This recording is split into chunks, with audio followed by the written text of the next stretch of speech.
ఆంధ్రప్రదేశ్‌లో పోలీసులు వాళ్ళు పెడుతున్న కేసులు, చేస్తున్న చేజింగ్‌లు చూస్తే నిజంగానే ఆశ్చర్యం అనిపిస్తది.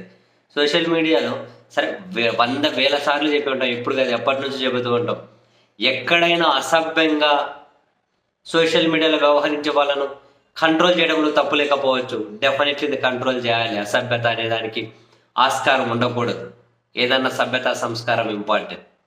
ఇందులో అయితే రెండో మాటకు తావలేదు. కానీ ఆ ఒక పోస్టు, 2 పోస్టుల మీదనే రాష్ట్రంలో వివిధ చోట్ల ఒకే అంశం మీద కేసు పెట్టడం ఏంటో అర్థం కాదు.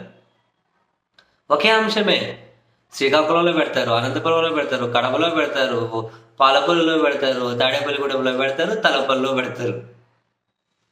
యాడ చూసినా ఈ విధంగా వరుస పెట్టుకుంటూ పోతూ అర్థం కాదు. తాజాగా రామ్ గోపాల్ వర్మ కూడా ఆంధ్రప్రదేశ్ హైకోర్టులో మళ్ళీ ఒక పిటిషన్ వేశారు. ఇంతకుముందు ఒక పిటిషన్ వేశారు తన మీద నమోదైన కేసుల్లో ముందస్తు బెయిల్ కావాలి అని. ఇప్పుడు ఇంకొక పిటిషన్ వేశారు ఆయన ఏమని, ఒక పోస్టో 2 పోస్టులో పెడితే ఒకే అంశం మీద రాష్ట్రంలో ఆయన మీద వరుస పెట్టి కేసులు పెట్టుకుంటూ పోతూ ఉన్నారు వివిధ జ్యూరిడిక్షన్లలో. మరి అదేంది, ఒకే అంశం మీద అన్ని కేసులు పెట్టడం ఏంటి, ఇది చట్ట నిబంధనలకు విరుద్ధం కదా అని చెబుతూ నా మీద పెట్టిన కేసులన్నీ కొట్టివేయడమే కాకుండా ఆ సోషల్ మీడియాలో పెట్టినటువంటి ఒక పోస్టు 2 పోస్టులు అదే అంశం మీద పదే పదే మళ్ళీ కేసులు నమోదు కాకుండా ఆదేశాలు ఇవ్వండి అని చెప్పి హైకోర్టులో పిటిషన్ వేశారు.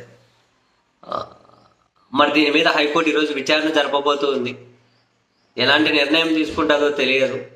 How high court response and reacts అని, ఎలా రియాక్ట్ అవుతుంది అని. బట్ చూడండి, ఒకే అంశమే, ఒకే కాంటెంట్, దాని మీద ఎక్కడ బుద్ధి పడితే అక్కడ పోయి కేసులు పెట్టుకుంటూనే పోవాలి. ఇప్పుడు ఆర్జీని అరెస్ట్ చేశారు అనుకో, ఇక్కడ వేలు వస్తే వీళ్ళు మళ్ళీ ఇంకో పోలీసులు పీటీ వారెంట్ మీద ఇంకో దగ్గరికి, అక్కడ వస్తే పీటీ వారెంట్ మీద ఇంకో దగ్గరికి, ఒకే అంశమే ఇంకా తిప్పుతూనే పోతుంటారు. ఇవేం నిజంగానే చట్టాలు అలా ఉంటే ఇటువంటివి సవరించాల్సిన అవసరం లేదా? ఒకే అంశం మీద ఎన్ని కేసులు ఎన్ని దగ్గరలు తిప్పుతారు, ఎన్ని దగ్గరలు విచారణ చేస్తారు. ఏమో మరి హైకోర్టు ఏమంటుందో చూడాలి. బేసిక్గా సరేలేండి, ఇప్పుడు హైకోర్టు మీద తర్వాత మాట్లాడుకుందాం.